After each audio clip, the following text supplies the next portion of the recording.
Hello dear students, आज के इस वीडियो में हम प्रेजेंट कंटिन्यूअस टेंस लर्न करते हैं।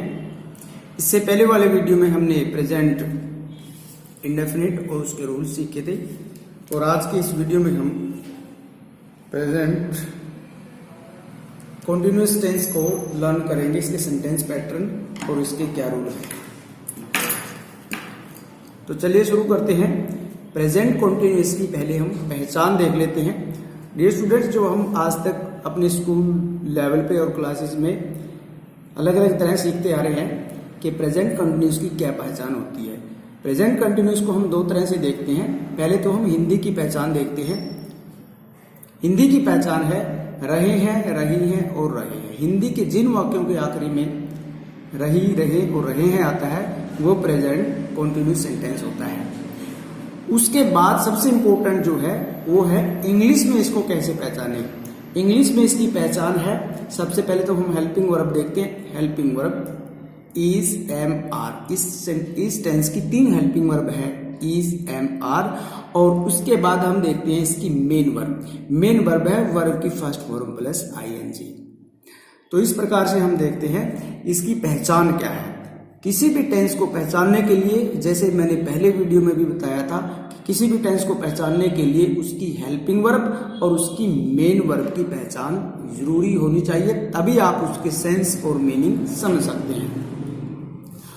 आगे देखते हैं प्रेजेंट कंटिन्यूअस क्या होता है। Present continuous tense denotes the action which has continuity और मोशन इन प्रेजेंट, यानी जो वर्तमान में किसी कार्य के निरंतरता यानी उसके चलने की प्रोसेस को शो करता है, वो हमारा प्रेजेंट कंटिन्यूअस टेंस होता है।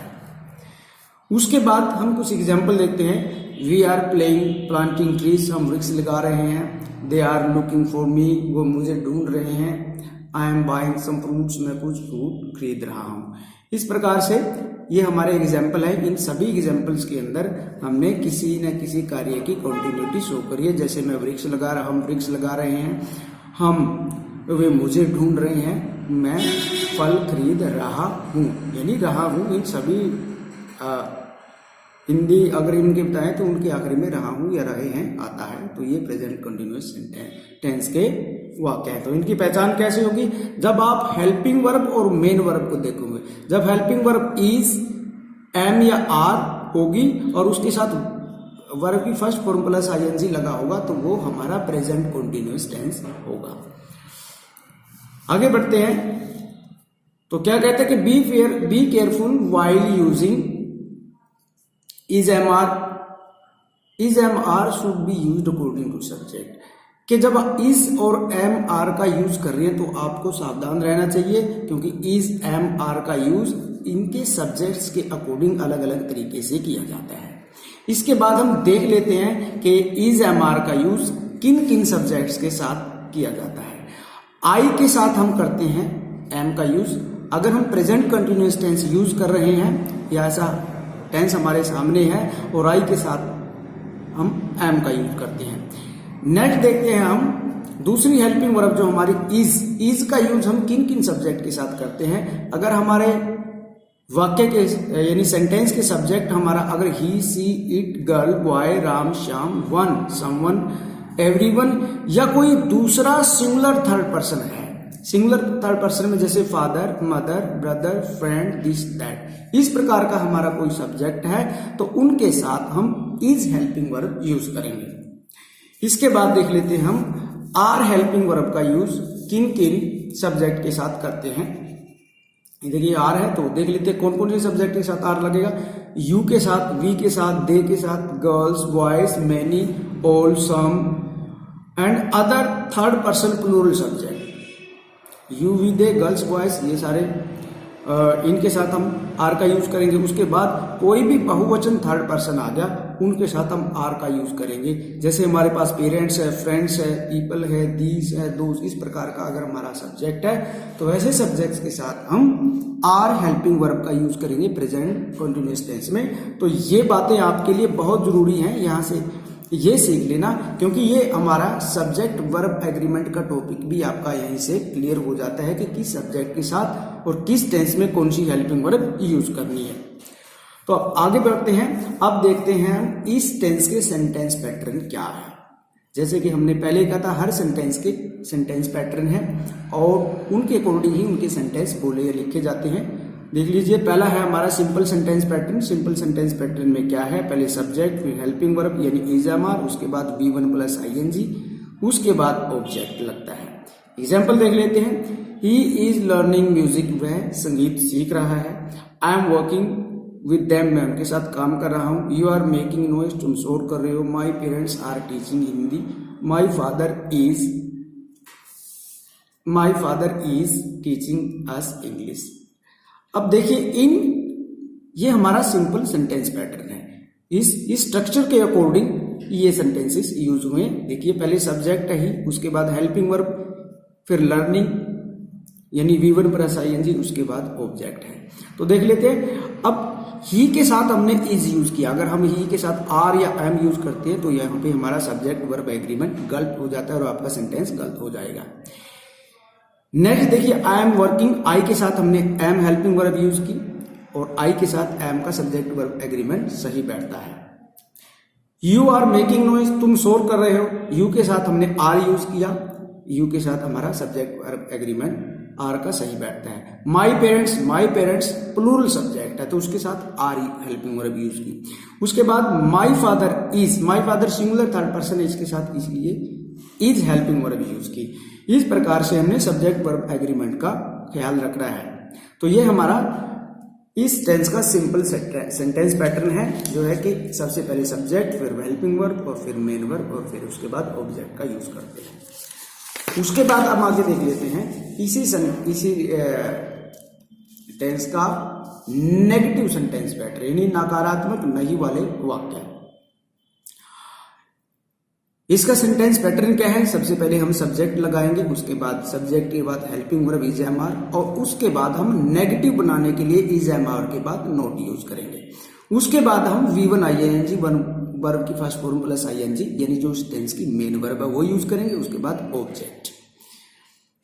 नेगेटिव सेंटेंसेस में नोट को हेल्पिंग वर्ब यानी इज एम आर के बाद लिखा जाता है। याद रखिए, किसी भी टेंस में नेगेटिव सेंटेंस आप जब बना रहे हो तो हेल्पिंग वर्ब के बाद ही नोट लिखा जाता है। तो इसमें भी हमने इज एम आर के बाद नोट यूज किया। अब इसके एग्जाम्पल देख लेते हैं। We are not learning computer, हम कंप्यूटर नहीं सीख रहे हैं। They are not moving ahead, वो आगे नहीं बढ़ रहे हैं। The train is not moving fast, train तेज नहीं चल रही है। My grandma is not telling me story, मेरी दादी मुझे कहानी नहीं सुना रही है। Some boys are not plucking flowers, कुछ लड़के फूल नहीं तोड़ रहे हैं। तो यहाँ पर देखिए कि हमारा ये नेगेटिव सेंटेंस पैटर्न है और हमने इज एम आर के बाद हमने नोट यूज किया है। देखिए, ये हमारी वी के सबसे पहले सब्जेक्ट, उसके बाद हेल्पिंग वर्ब आर और उसके बाद नोट, उसके बाद मेन वर्ब लर्निंग, यानी सब्जेक्ट हेल्पिंग वर्ब, नेगेटिव के लिए नोट और फिर मेन वर्ब, यानी नोट को हमने हेल्पिंग वर्ब और मेन वर्ब के बीच में रखना है। इसी प्रकार इसके बाकी सेंटेंस आप देख सकते हैं। उसके बाद हम देखते हैं इंटेरोगेटिव सेंटेंस पैटर्न, यानी प्रश्नवाचक वाक्य। तो प्रश्नवाचक सेंटेंस का सेंटेंस पैटर्न क्या है देख लेते हैं। सबसे पहले इंटेरोगेटिव सेंटेंसेस में हम हेल्पिंग वर्ब यूज करते हैं। वाक्य के शुरू में ही हेल्पिंग वर्ब यूज होगी, उसके बाद सब्जेक्ट यूज होगा, उसके बाद मेन वर्ब आती है, उसके बाद ऑब्जेक्ट आता है और उसके बाद क्वेश्चन मार्क लगा देते हैं, क्योंकि इंटेरोगेटिव सेंटेंस पैटर्न है। इंटेरोगेटिव सेंटेंस पैटर्न में हेल्पिंग वर्ब सब्जेक्ट से पहले आती है, यानी वाक्य के शुरू में ही लग जाती है। एग्जाम्पल देख लेते हैं। Is he watering the plants, क्या वह पौधों को पानी दे रहा है। जब ये इंटेरोगेटिव सेंटेंस है, जब हेल्पिंग वर्ब पहले आ जाती है तो हम इंटेरोगेटिव सेंटेंस और उसकी हिंदी क्या से शुरू होगी। Is he watering the plants, क्या वह पौधों को पानी दे रहा है। Is your father buying a new car, क्या आपके पिताजी नई कार खरीद रहे हैं।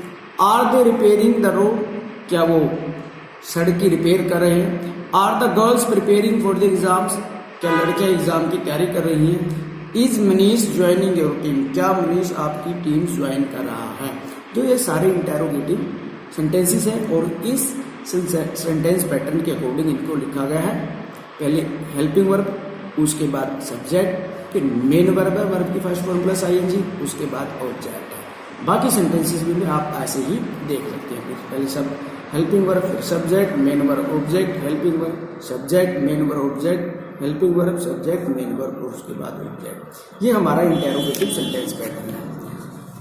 तो डियर स्टूडेंट्स, सेंटेंस पैटर्न सीखना भी बहुत जरूरी है हमारे लिए कि सेंटेंस पैटर्न सिंपल, नेगेटिव और इंटेरोगेटिव क्या होते हैं, उनको पैटर्न क्या है और उनको कैसे लिखें, ये बहुत जरूरी है।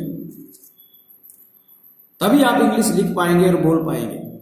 उसके बाद हम देखते हैं इंटेरोगेटिव नेगेटिव सेंटेंस पैटर्न कि प्रश्नवाचक भी और नहीं भी, जिसमें इंटेरोगेटिव तो है साथ में नोट भी लगेगा। इसका सेंटेंस पैटर्न क्या है? इंटेरोगेटिव तो ये है ही, सबसे पहले हेल्पिंग वर्ब यूज की है, इंटेरोगेटिव है, इज, एम, आर, उसके बाद सब्जेक्ट। फिर इसको नेगेटिव बनाने के लिए हम क्या यूज करेंगे? नोट सब्जेक्ट के बाद, उसके बाद वर्ब की फर्स्ट फॉर्म प्लस आईएनजी यानी हमारी मेन वर्ब जो है, उसके बाद ऑब्जेक्ट और फिर क्वेश्चन मार्क आता है। अब इसका एग्जाम्पल देख लेते हैं। Is your father not cooking dinner for you? क्या आपके पिताजी आपके लिए खाना नहीं पका रहे हैं? तो इंटेरो नेगेटिव है ये। इंटेरोगेटिव के लिए सबसे पहले हेल्पिंग वर्ब आई, फिर सब्जेक्ट आया और सब्जेक्ट के बाद हमने नोट लगाया, उसके बाद मेन वर्ब आई कुकिंग और उसके बाद ऑब्जेक्ट वगैरह जो भी आता है। नेक्स्ट सेंटेंस में भी फिर से मैं is that man not helping us?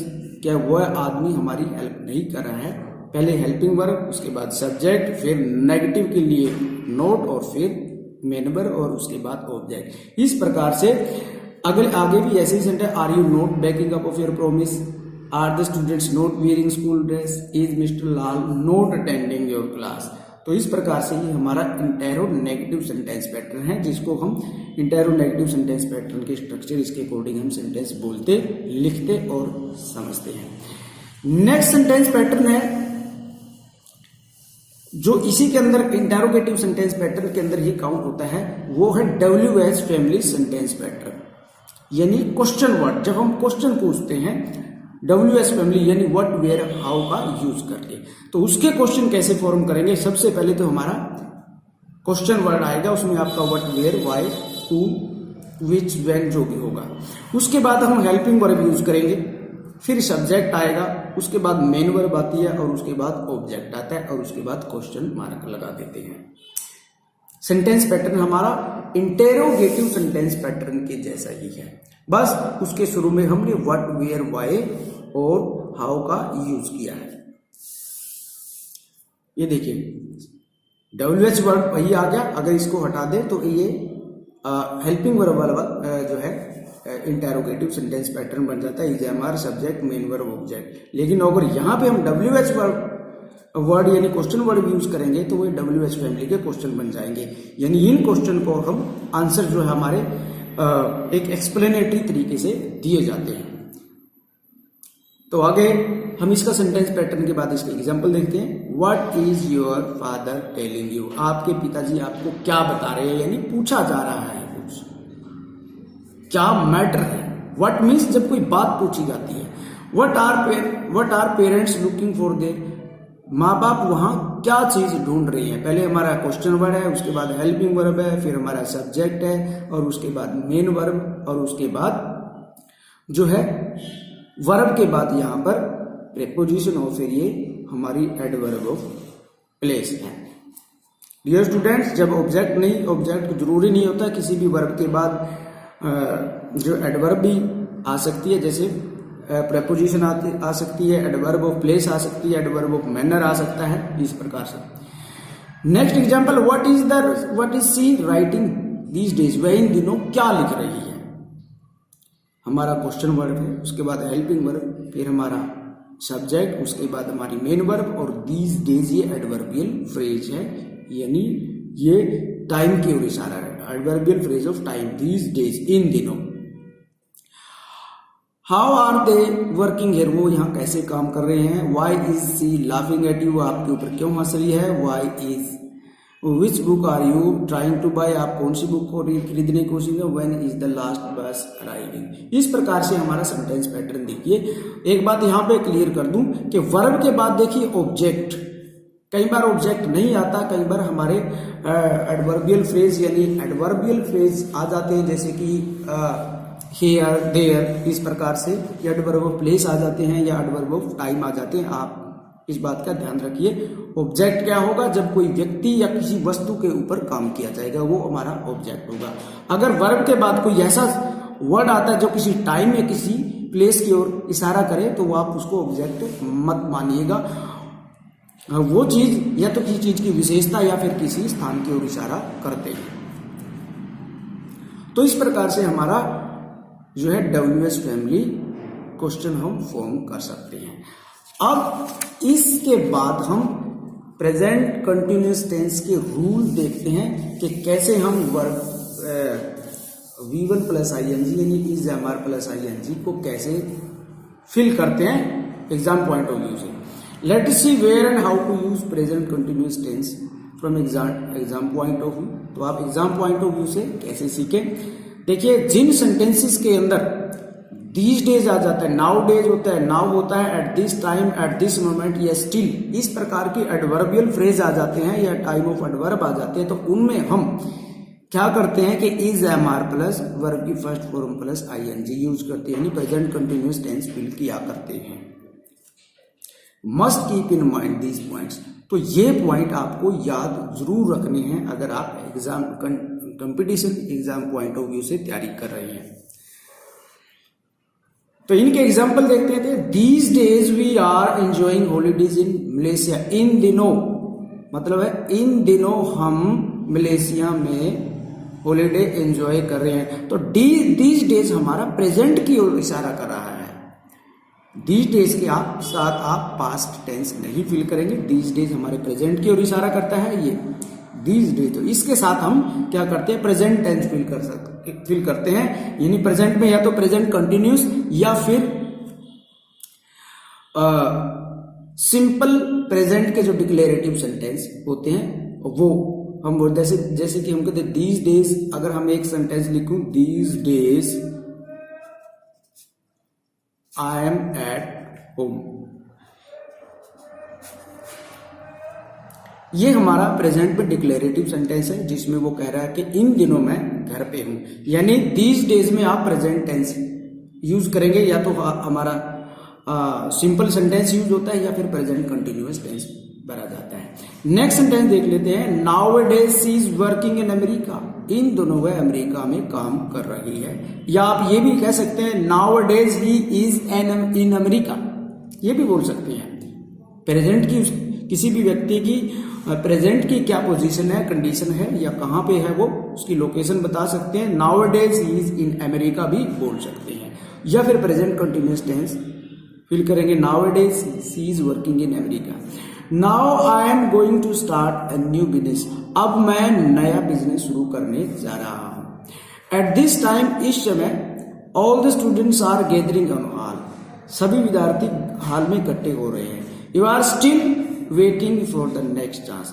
तुम अब भी अगले चांस की इंतजार कर रहे हो। यहां पर एक बात ध्यान देने योग्य है कि जैसे कि हमारा these days, now days, now at this moment और एट दिस मोमेंट और एट दिस टाइम, ये जो एडवर्बियल फ्रेज है या तो वो वाक्य के शुरू में लगेगा या फिर वो वाक्य के एंड में आ सकते हैं। बीच में इनको मत लगाइएगा। और यहां पर हमारी एक स्टिल हेल्पिंग जो हमारी एडवर्ब ऑफ टाइम है, ये जो एडवर्ब ऑफ टाइम है ये हमेशा हेल्पिंग वर्ब और मेन वर्ब के बीच में आती है। स्टिल का मतलब होता है अब भी। जब भी इसको हम इस सेंस में यूज करेंगे तो हम हेल्पिंग वर्ब और मेन वर्ब के यूज में के बीच में लगाएंगे। You are still waiting for the next. तुम अब भी अगले चांस के लिए वेट कर रहे हो। नेक्स्ट है हमारे इंपेरेटिव सेंटेंस। इंपेरेटिव सेंटेंस के साथ भी हम प्रेजेंट कंटिन्यूअस टेंस का यूज कर सकते हैं। फॉर एग्जाम्पल, जैसे कि imperative sentence, don't make noise, शोर मत करो, द चाइल्ड इज स्लीपिंग, बच्चा सो रहा है। सॉरी, यहाँ पे स्पीकिंग की जगह स्लीपिंग आएगा। द चाइल्ड इज स्लीपिंग, शोर मत करो, बच्चा सो रहा है। डोंट डिस्टर्ब हिम, उसको तंग मत करो, he is preparing for exam, वो एग्जाम की तैयारी कर रहा है। डोंट स्पीक लाउडली, तेज मत बोलो, समवन इज लिसनिंग, कोई हमारी बात सुन रहा है। Don't speak he is coming, बोलो मत, वह आ रहा है। इस प्रकार से हम देखते हैं कि जो ये डोंट वाले इंपेरेटिव सेंटेंस है उनके साथ जो हमारा सेंटेंस होता है उसमें ज्यादातर टाइम हम प्रेजेंट कंटिन्यूअस टेंस ही यूज करते हैं। नेक्स्ट देखिए, स्टॉप और लुक के बाद अगर साइन ऑफ एक्सक्लेमेशन आए, जहां पर एक्सक्लेमेशन यानी विषम्य बोधता जाहिर किया जाए एकदम से टू अट्रैक्ट आवर अटेंशन, जैसे कि हम किसी का ध्यान दिलाने के लिए स्टॉप लुक इस प्रकार से बोलते हैं, और उसके बाद रिटन में इस भाव को शो करने के लिए हम उनके बाद साइन ऑफ एक्सक्लेमेशन लगाते हैं, तो उसके बाद भी हम प्रेजेंट कंटिन्यूअस टेंस यूज करते हैं। एग्जाम्पल देख लेते हैं, स्टॉप, देखिए हमने स्टॉप उसके बाद साइन ऑफ एक्सक्लेमेशन लगाया, यानी किसी को सचेत किया गया है ये बात कह के, ही इज कॉलिंग यू, रुको, वह आपको बुला रहा है। Stop, the train is coming, रुको, ट्रेन आ रही है। Look, he is stealing your purse, देखो वह आपका पर्स चुरा रहा है। Look, someone is standing there, देखो वहां पे कोई खड़ा है। इस प्रकार से हम स्टॉप और लुक को जब हम बाई चांस यूज करते हैं किसी का ध्यान अट्रैक्ट करने के लिए, और उसके बाद हम रिटन में साइन ऑफ एक्सक्लेमेशन लगाकर लिखते हैं, और ऐसे वर्ड्स के साथ भी हम जो है प्रेजेंट कंटिन्यूअस टेंस यूज करते हैं।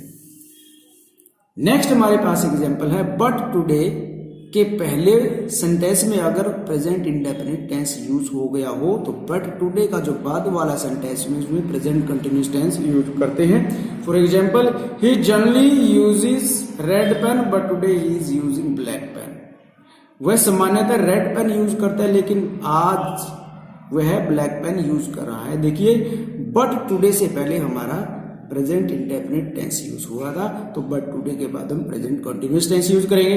इसी प्रकार, she usually wear sari but today she is wearing pant shirt, वह आमतौर पर साड़ी पहनती है लेकिन आज पैंट शर्ट डाले हुए है। तो बट टुडे के पहले हमारा प्रेजेंट इंडेफिनिट और बट टुडे के बाद प्रेजेंट कंटिन्यूअस टेंस यूज किया गया। इस प्रकार से हम इन रूल्स को फॉलो करके प्रेजेंट इंडेफिनिट टेंस के जो है क्वेश्चन ठीक कर सकते हैं और प्रेजेंट इंडेफिनिट टेंस सीख सकते हैं और हमारी अपनी लैंग्वेज इंग्लिश लैंग्वेज इंप्रूव कर सकते हैं। अगला पॉइंट है, अगर एंड और बट के एक साइड वाले सेंटेंस में is am are plus V1 ING आया तो दूसरी वाली साइड में भी सेम टेंस यूज होगा। यानी अगर बट और एंड से पहले हमारा प्रेजेंट कंटिन्यूअस टेंस यूज हुआ है तो बट और एंड के बाद जो सेंटेंस होगा उसमें भी प्रेजेंट कंटिन्यूअस टेंस ही यूज होगा। एग्जाम्पल देख लेते हैं, आई एम वॉचिंग टेलीविजन, मैं टेलीविजन देख रहा हूं, and my sister is washing clothes, और मेरी बहन कपड़े धो रही है।